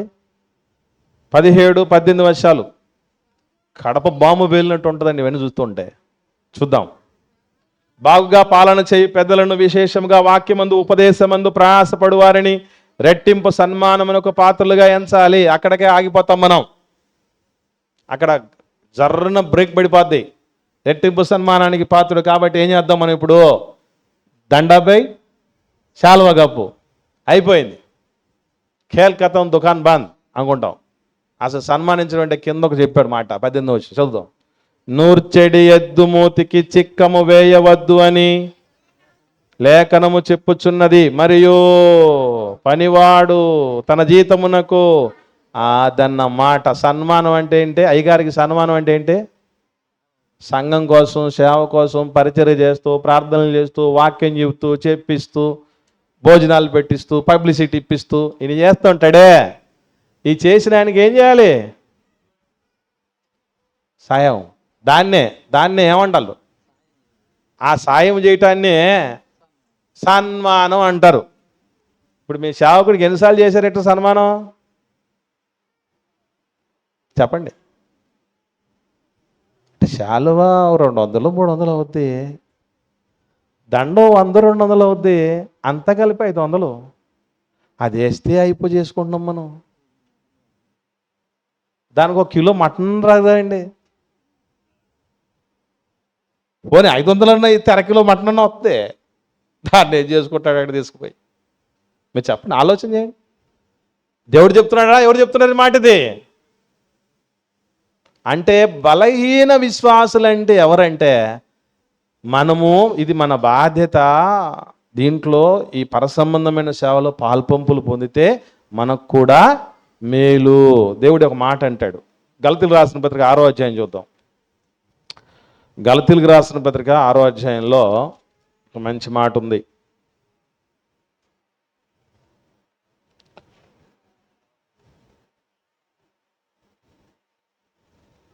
7వ వచనం నుండి, 6వ అధ్యాయం 7వ వచనం నుండి. మోసపోకుడి, దేవుడు వెక్కిరింపబడ్డు. మనుషుడు ఏమి విత్తుతాడో అదే పంటకు వస్తాం. చిన్న ఎగ్జాంపుల్ చెప్తాను మీకు అర్థం కావడానికి. ఒక విత్తనం విత్తాం అనుకోండి, పంట ఎంత వస్తుంది? దాని తగ్గట్టు వస్తుంది. 1000 విత్తనాలు ఇస్తే 1000 విత్తనాలు తగ్గట్టు పంట వస్తుంది. ఇప్పుడు సంఘంలో సేవ కోసం రూపాయి ఇచ్చాం అనుకోండి, ఫలం ఎంత కోరుకుంటాం మనం? నాకు పరలోకమే కావాలను, కానీ నేను రూపాయి ఇచ్చేదను. అర్థమవుతుందా మీకు? మనుషుడు ఏం విత్తాడో అదే పంటకు వస్తాడు. ఇంకా కిందికి వస్తే ఇంకా మాట ఉంది. శరీరమును బట్టి విత్తువాడు తన శరీరము నుండి క్షయమగు పంటకు వస్తాడు.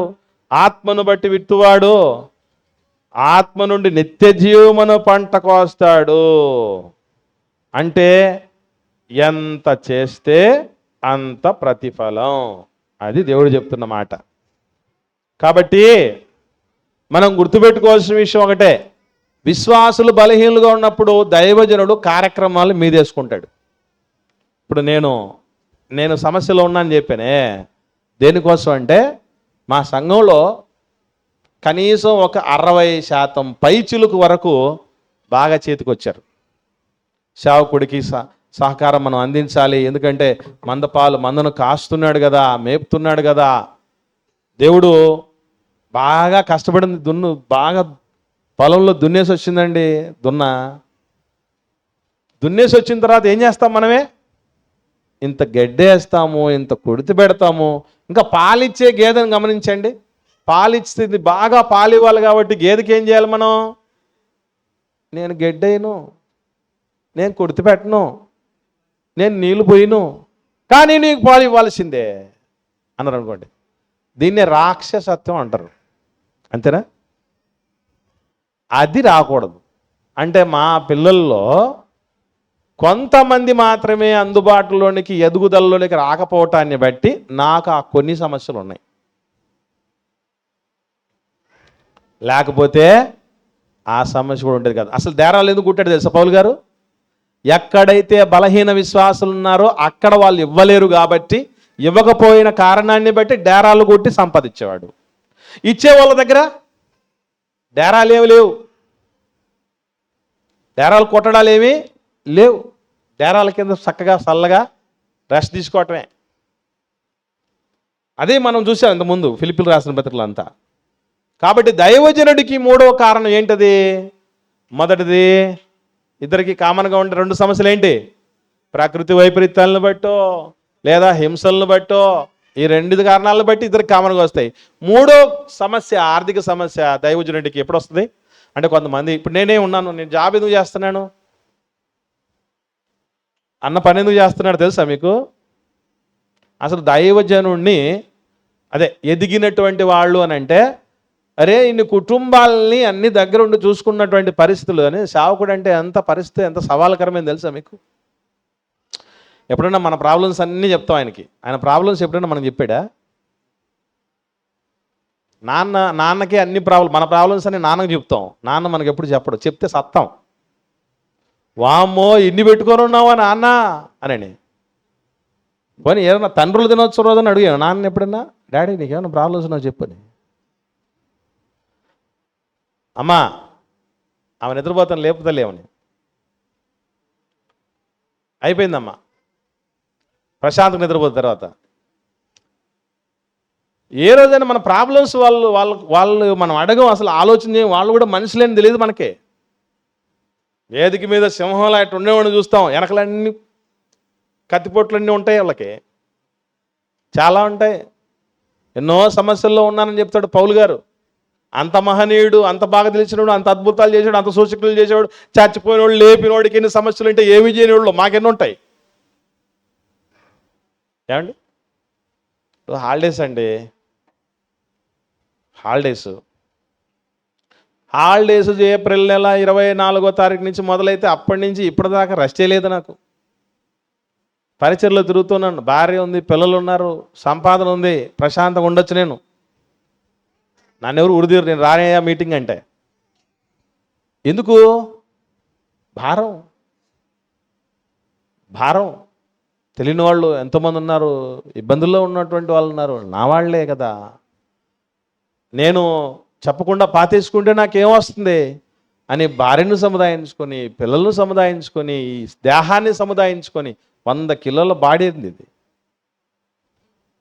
బస్సు జర్నీలు, ట్రైన్ జర్నీలు, ఆటో జర్నీలు, కారు జర్నీలు, ఎన్ని జర్నీలో మారి నిద్రలు పట్టక, ప్లేసు మారితే, వాతావరణం మారితే, నీళ్లు మారితే, ఆహారం మారితే, ఎన్ని రకాలైనటువంటి పరిస్థితులు దైవజనుడికి.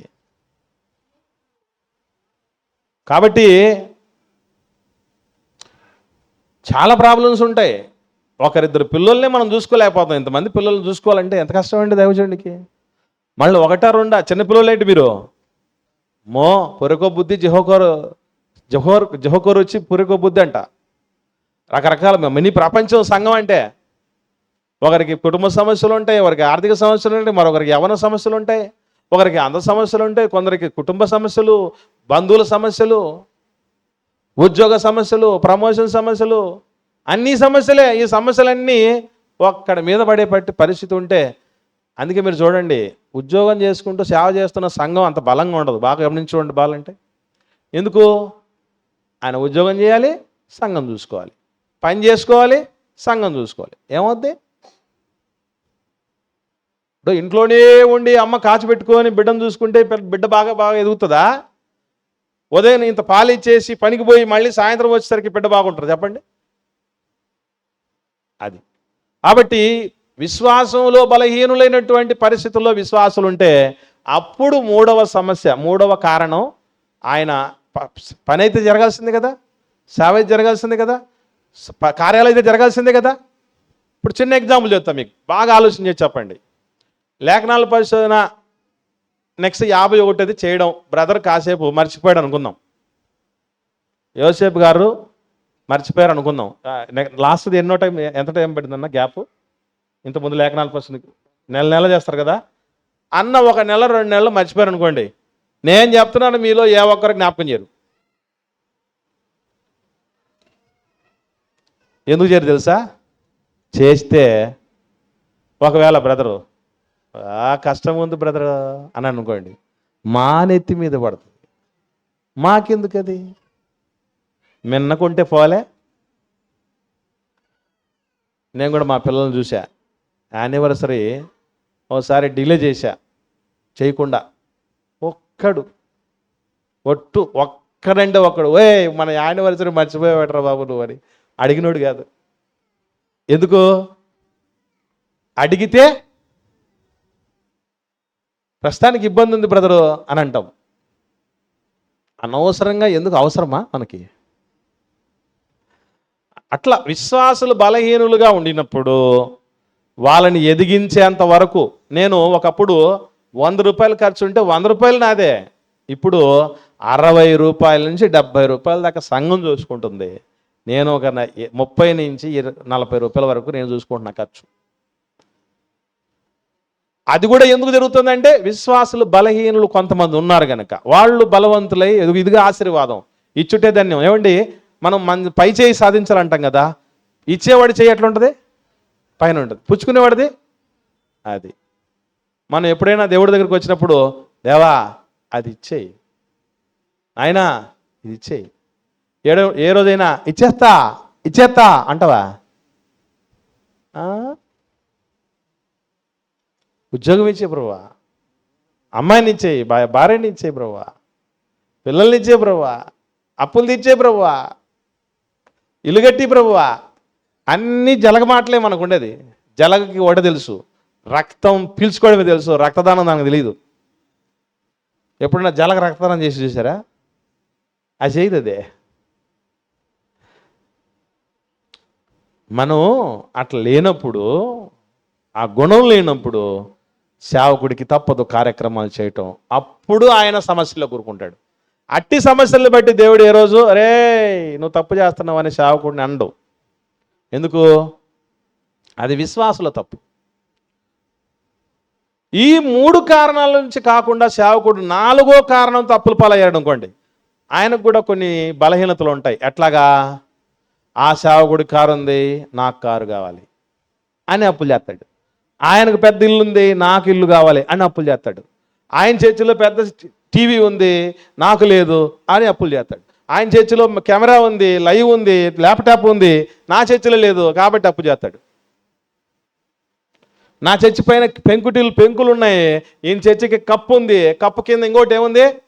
పిఓపి ఉంది, పిఓపిల కింద అందమైనటువంటి డిజైన్లు, లైట్లు అన్నీ చూసి నాకు లేవు, నేను ఎట్లా చేయాలి అని చెప్పేసి స్తోమత లేకపోయినా, అవసరం లేకపోయినా చేసుకుంటాడు. ఇది 4వ కారణంతో దైవజనుడు చేయాల్సినటువంటి పడేటటువంటి శ్రమలు, ఆర్థికపరమైన శ్రమలు. అలా కూరుకున్నా కూడా ఎంతోమంది దైవజనులు నేను చూసా, ఎన్నో తలాంతులు, ఎంతో భారం, ఎన్నో తెలివితేటలు, ఎంతో మేధస్సు కలిగినటువంటి వాళ్ళు కూడా నేలమట్టం అయిపోయారు, అడ్రస్ లేకుండా పోయారు. కారణం ఏంటంటే అట్టి శ్రమలు రాకూడదు, వచ్చాయి, తెచ్చుకున్నాడు. కనుక ప్రియులరా దయచేసి గమనించండి, తప్పనిసరిగా మనకి ఎట్టి శ్రమలు రాకూడదండి. చెప్పండి, ఏ శ్రమలు రాకూడదు? ఆర్థిక సంబంధమైన శ్రమలు రాకూడదు. విశ్వాసులకి 2 కారణాలతో రావచ్చు. ఒకటిది ప్రకృతి వైపరీత్యాలతో, 2 దాడులు జరిగినప్పుడు. అది ఇద్దరికీ కామన్. సేవకుడికైతే 3వది ఎగ్జామ్షన్. విశ్వాసులు బలహీనులైనప్పుడు, ఆత్మీయంగా బలహీనుడు, భౌతికంగా బాగుంటారు, బలంగా ఉంటారు, అది ఆ బలం కాదు నేను చెప్పేది. ఆత్మీయంగా బలహీనులుగా ఉన్నప్పుడు 3వ కారణం ఆయన, దాన్ని బట్టి ఆయన అప్పులో ఉండడానికి, ఆర్థికపరమైన సమస్యలు ఉండడానికి అవకాశం. విశ్వాసులకు 3వ కారణంతోనే వస్తున్నాయి సమస్యలు, సేవకుడికి 4వ కారణంతోనే వస్తున్నాయి సమస్యలు. ఈ విశ్వాసులకు 3వ కారణం, సేవకుడికి 4వ కారణం, 2 కామనే. ఏంటది? సంతృప్తి లేకపోవటం. సంతృప్తి లేకపోవటం. మింగను మెతికిలోనోడు కూడా ఏమనుకుంటాడట, కొన్ని సందర్భాల్లో మీసాలకు సంపెంగ నూనె పెట్టుకోవాలనుకుంటాడట. ఉన్న నూనెల్లో సంపెంగ నూనె చాలా కాస్ట్లీ అండి, పర్ఫ్యూమ్స్కి వాడతారు దాన్ని. మింగని మెతికిలోనుడికి మీసాలకు సంపెంగ నూనె ఎందుకంటే ఎవడు వాడుకున్నాడో వాడు మీసాలకు సంపెంగ నూనె వేసాడు, ఆ వాసన వస్తుంది, వీడు తట్టుకోలేకపోతున్నాడు. అది తప్పు. ఓకే, మీద చూచినవి కాదు నా కన్నులు దేవా అని 131 కీర్తన బట్టి జీవితంలో పాటిస్తే అంతా హ్యాపీ. లేదంటే నిత్యం బీపీనే. Do you want happy or BP? Decide yourself. దేవుడు అదే చేస్తాడు. మేలు కీడు, జీవం మరణం నీ ముందు పెడుతున్నాను. Choose what you want. నువ్వేం కావాలంటే నువ్వే చూస్ చేసుకో. కానీ లాస్ట్లో మాత్రం గమ్యం ఒకటి ఉంటుంది, గుర్తుపెట్టుకో అన్నాడు. ఓకే అండి, అర్థమైందా పాఠం? దయచేసి ఇట్లాంటి విషయాలన్నీ మీరు కలిగి ఉన్నటువంటి బంధువులకి, మిత్రులకు, స్నేహితులకి అందరికీ చెప్పండి. అవసరం. పిల్లల పెంపకం తాలూకు పాఠం కావచ్చు, ఈ పాఠం కావచ్చు, మోస్ట్ ఇంపార్టెంట్. ఓకే, ప్రార్థన చేసుకుందాం. ప్రేమ కలిగి మా తండ్రి నాయన దేవా, మాకున్న మమ్మల్ని అందరినీ ప్రేమించి మేము ఎట్టి సమస్యల మధ్య కోరుకుపోతున్నామో మీ వాక్కును పంపి మమ్మల్ని బాగు చేస్తున్నారు నాయన. కానీ అట్టి వాక్కును సైతం బలహీనపరిచేది, అణిచేసేది ఆర్థిక సమస్యని. అట్టి సమస్యకు ప్రకృతి వైపరీత్యమో లేదా దాడులు జరిగినప్పుడో, హింసలు కలిగినప్పుడో తప్ప మరొక కారణం చేత మేము అప్పుల పాలవుతున్నాం, ఆర్థిక సమస్యల్లో కూరుకుపోతున్నాం అంటే అది అసంతృప్తినైనా వాళ్ళను వీళ్ళను చూసుకొని తండ్రి మేము మా ఇగోను సాటిస్ఫై చేసుకొని క్రమంలో అప్పుల్లో కూరుకుపోతున్నాం. ఎన్నో సందర్భాల్లో ప్రార్థనా జీవితానికి దూరం అయ్యాం, సంఘానికి సహవాసానికి దూరం అయ్యాం, ప్రశాంతతకు దూరం అయ్యాం, ఆందోళనలకు, విచారానికి, ఆ తర్వాత మరణానికి కూడా చేరువవుతున్నాం తండ్రి. ఎవరినూ నశించిపోవటం మీ ఇష్టం కాదు నాయన. అందుకే మాకు ఇటువంటి పాఠాలను పరిశుద్ధ గ్రంథంలో ఏనాడో రాయించున్నారు తండ్రి. మీదెంత ప్రేమనైనా, మీదెంత జాలినైనా తండ్రి, మీదెంత ఆదరణ తండ్రి, మీదెంత ఓదార్పునైనా. బలహీనులకు ఊతమిమ్మన్నారు, సడలిన పాదములు కలిగిన వారికి చేయూతనిమ్మన్నారు తండ్రి. దేవా, మీతో ఉంటే నిత్యం ఎన్నో మెలకువలు నేర్చుకోగలం. దాన్ని అనుసరించి మా జీవితంలో సుఖముగా, నెమ్మదిగా జీవించగలం, ఆనందించగలం. ఈ సత్యాలు ఎరిగి నా తండ్రి మా జీవితాల్లో ఇప్పటి వరకు జరిగించినటువంటి కొని తెచ్చుకున్నటువంటి సమస్యలన్నిటి విషయంలో మీ పాద సన్నిధిలో వేడుతూ క్షమాపణ కోరుతూ నాయన ఈ సమస్యల నుంచి గట్టెకట్టుకు నాయన పరిష్కార మార్గాలను చూపమని దేవా మీ సన్నిధిలో అర్థిస్తున్నావు నాయన. ఇప్పటికే ఎంతో భక్తి జీవితంలో వెనకబడి ఉన్నాను, ఎన్నో అనుభవించలేకపోయాము. మరి ముఖ్యంగా మీ సన్నిధిలో ఉన్న సంపూర్ణ సంతోషాన్ని కూడా దూరం చేసుకున్నాం నాయన. అట్టి పరిస్థితులు మా జీవితాల్లో మరొకసారి చోటు చేసుకొని ఇవ్వకుండా వాటిని నియంత్రించట్లో మేమందరం సఫలీకృతం కాగలిగినట్లు, ఫలభరితం కాగలిగినట్లు, తద్వారా మీ మహిమ కొరకు వాడబడినట్లు కృప దయచేయమని మరొకసారి ఇటు శ్రేష్టమైనటువంటి కార్యక్రమానికి శ్రీకారం చుట్టిన స్థానిక Christ church Pulivendula vice principal గారు యోసేపు గారిని, వారి కుటుంబాన్ని, సంఘ బిడ్డలందరినీ బట్టి స్తోత్రాలు. అలాగే తండ్రి ప్రిన్సిపల్ గారైనటువంటి తమ్ముడు నాయకుని బట్టి కూడా తండ్రి మీకు స్తుతులు చెల్లిస్తుంటున్నా. దేవా, మరి కొన్ని కారణాలను బట్టి తమ్ముడు రాలేకపోయాడు, దయతో మన్నించండి నాయన. అలాగే తండ్రి 3 దినాల మహాసభలు దువ్వూరులో మీరు గడిచిన 2 దినాలుగా ఉన్నతంగా ప్రసన్నయ్య గారి ద్వారా, రాజేంద్ర అన్న ద్వారా మీరు జరిగిస్తున్న విధానాన్ని బట్టి స్తోత్రాలు. ఈరోజు చివరి దినం కూడిక నాయన ఇంకా ఉన్నతంగా జరిగించి అనేకులకు దీవనకరంగా ఆశీర్వాదకరంగా ఉండినట్లు సహాయతను అనుగ్రహించండి. మా ఆత్మీయ తండ్రి జయశాలి గారికి మంచి ఆరోగ్యాన్ని, ఆయుష్ను అనుగ్రహించండి నాయన. ఇంకనూ మా లాంటి వారిని అనేకుల్ని నాయన ఈ లోకంలోనికి పంపి మీ కుమారుడి శిక్షణా స్ఫూర్తితో కొందరినైనా అగ్నిలో నుంచి రక్షించగలుగుటకు కృపను అనుగ్రహించండి.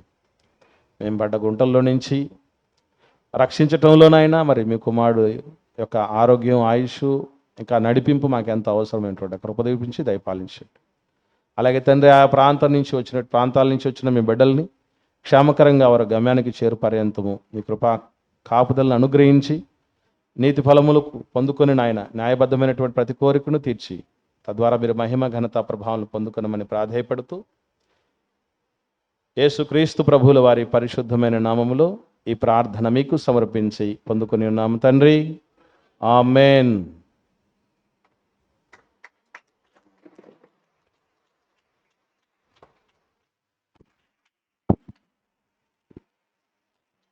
అర్థమైంది కదా?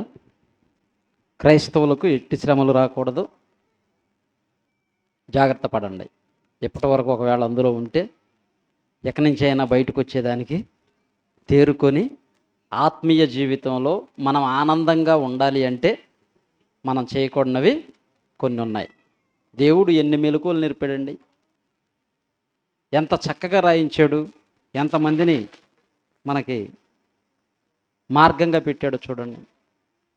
వీటన్నిటిని తెలుసుకొని ఆత్మీయ జీవితంలో మరి ఆనందంగా జీవించాలని కోరుకుంటూ మరి ఈ యొక్క లేఖనాల పరిశోధన సదస్సుకు మేము అడిగిన వెంటనే విలువైన తన సమయాన్ని కేటాయించి మనందరినీ ప్రేమించి మన మధ్యకు వచ్చి దేవుని మాటలు అందించినటువంటి దైవజనులు, పెద్దలు, గౌరవనీయులు లాజరస్ నరసింహులు గారు, క్రైస్ట్ చర్చి కడప దైవజనులకు సంఘం తరపున ప్రత్యేకమైన వందనాలు తెలియజేస్తూ ఉన్నాను.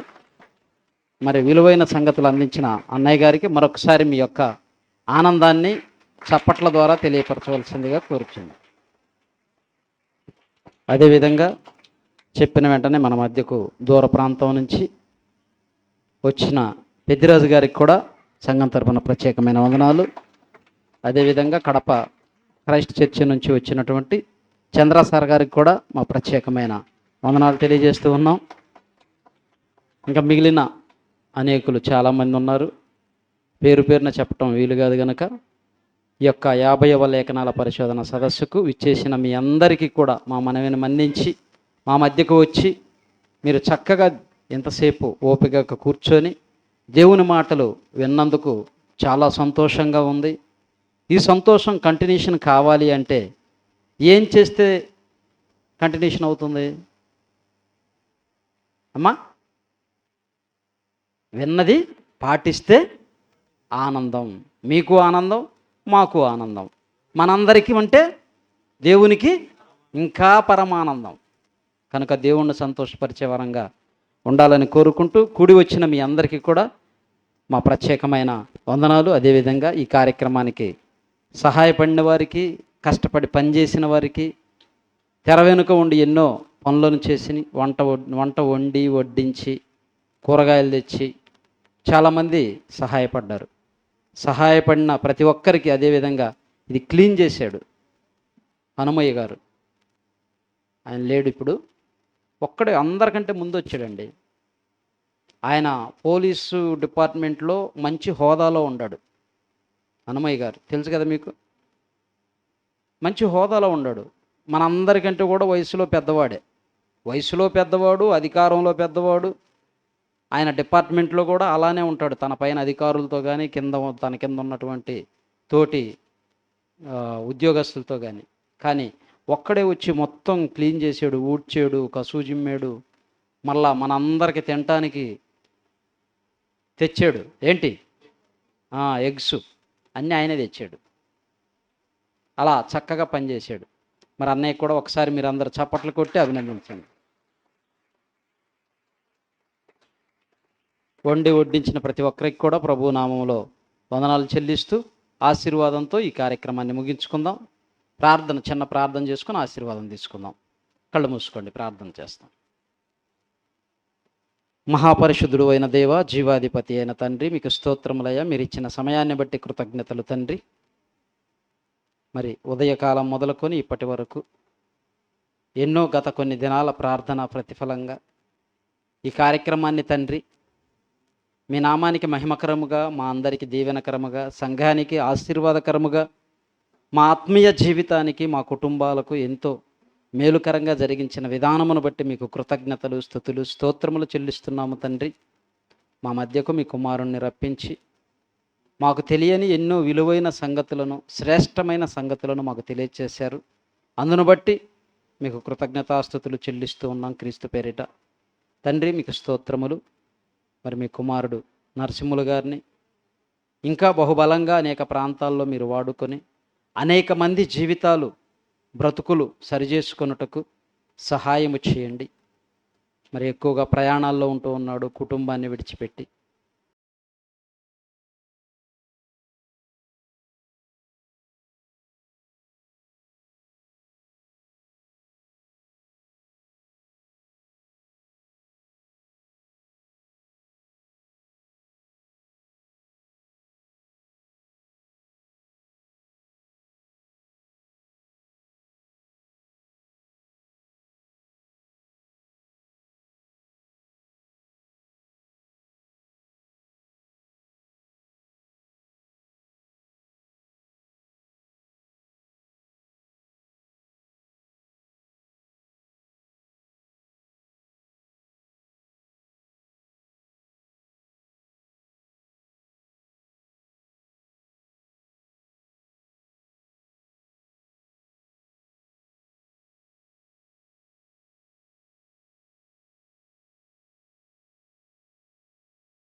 పరిపాలన చేయనట్లు సహాయం చేయండి.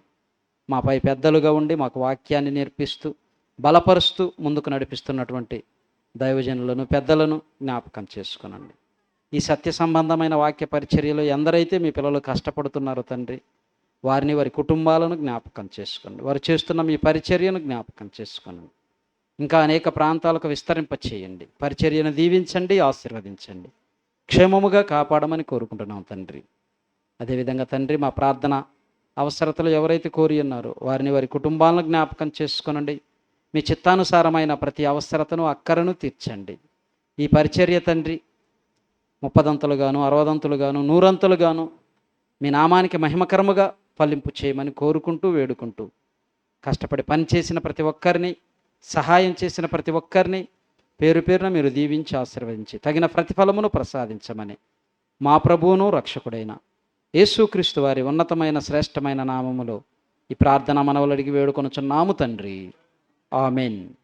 సర్వసృష్టికి కారణభూతుడైనటువంటి కన్న తండ్రి ప్రేమయు, మనందరి ఆత్మలకు రక్షకుడైనటువంటి యేసుక్రీస్తు వారి కృపయు, పరిశుద్ధాత్మని యొక్క అన్యోన్య సహవాసం, సన్నిధి సదాకాలం మనందరికీ తోడయుండి నడిపించునుగాక. ఆమెన్. అందరికీ వందనాలు.